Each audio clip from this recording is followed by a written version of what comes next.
بسم اللہ الرحمن الرحیم۔ آج کی اس ویڈیو میں جس ایشو پر ہم بات کرنا چاہتے ہیں وہ گورنمنٹ اکوموڈیشن ہے۔ گورنمنٹ سرونٹ جو ملازمت میں ہوتا ہے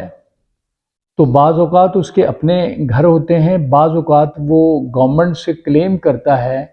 کہ مجھے سرکاری رہائش جو ہے وہ پرووائڈ کر کے دی جائے۔ تو ملازمت میں رہائش حاصل کرنا کوئی گارنٹیڈ رائٹ نہیں ہے، یعنی ایک شخص یہ نہیں کہہ سکتا کہ میں چونکہ ملازم ہو گیا ہوں لہذا میرا رائٹ ہے مجھے اکوموڈیشن دی جائے۔ گورنمنٹ تمام ملازمین کو ایک وقت میں رہائش پرووائڈ نہیں کر سکتی اور نہ اس کی ایسی کیپیسٹی ہے، تو اور نہ ہی یہ ملازمت کی ٹرمز اینڈ کنڈیشن کا حصہ ہے کہ اس کو ضرور رہائش فراہم کر کے دی جائے۔ ہم نے یہ دیکھا کہ بعض کالونیاں بن رہی ہوتی ہیں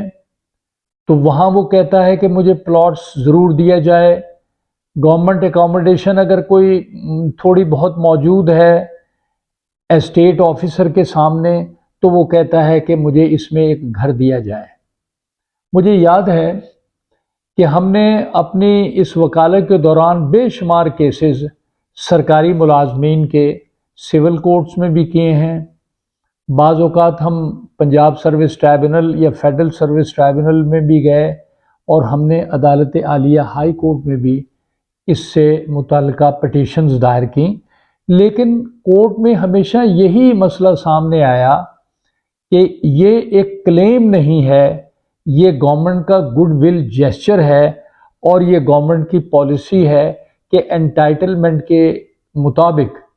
جو اکوموڈیشن اویلیبل ہے اور جن لوگوں کے لیے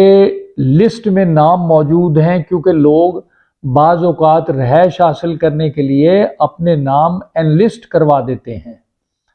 تو اس لسٹ کے مطابق ٹرن بائی ٹرن انٹائٹلمنٹ کے مطابق لوگوں کو رہائش ملتی رہتی ہے، اور بعض اوقات لوگ جو ہیں وہ اس پر بلا وجہ اپنا استحقاق ظاہر کرتے ہیں جو کہ ہر لحاظ سے غلط اور بے بنیاد ہے۔ اگر کوئی ملازم جو ہے فوت ہو گیا ہے، اگر کوئی ملازم اکوموڈیشن حاصل کرنے کے بعد رہائش رکھنے کے بعد کچھ عرصے کے فوت ہو گیا ہے، اس کی فیملی اس پر قابض ہے، اسٹیٹ آفیسر ان کو کہہ رہا ہے کہ 2 مہینے گزر چکے ہیں اب اس کو خالی کرو، اور وہ خالی نہیں کرتے تو پھر ایک نیا مسئلہ پیدا ہوتا ہے، وہ سول کورٹ کی طرف جاتا ہے، ادھر اسٹیٹ آفیسر جو ہے وہ اپنی کارروائی کرتے ہیں۔ اس سلسلے میں اگر کوئی سٹے لے بھی لیتا ہے تو گورنمنٹ کے لیٹسٹ نوٹیفیکیشن کے بعد 2 مہینے کے وہ سٹے بھی خارج ہو جاتا ہے اور پھر اسے اکوموڈیشن خالی کرنی پڑتی ہے۔ اس کا سٹیٹس جو ہے وہ ٹریس پاسر کا ہوگا، کیونکہ اور یہاں تک ہے کہ اگر ایک شخص جو سرکاری ملازم تھا وہ فوت ہو گیا، اب یہ کہنا کہ جی میرا بیٹا ملازمت حاصل کرے گا، وہ اس میں رہے گا، اس کا استحقاق ہے، یا میرا ایک بیٹا فلاں جگہ کام کر رہا ہے تو ہمیں اکوموڈیشن چاہیے لہٰذا اس بیٹے کے نام کے اگینسٹ اس کو ایڈجسٹ کر دیا جائے، یہ پوزیشن بھی غلط ہے۔ اسٹیٹ آفیسر کو سرنڈر کرنی چاہیے اکوموڈیشن، تاکہ انٹائٹلمنٹ کے مطابق لسٹ کے مطابق جو ضرورت مند ہے اس کو وہ فراہم کی جا سکے۔ یہ رہائش حاصل کرنا، یہ رہائش کا مسئلہ جو ہے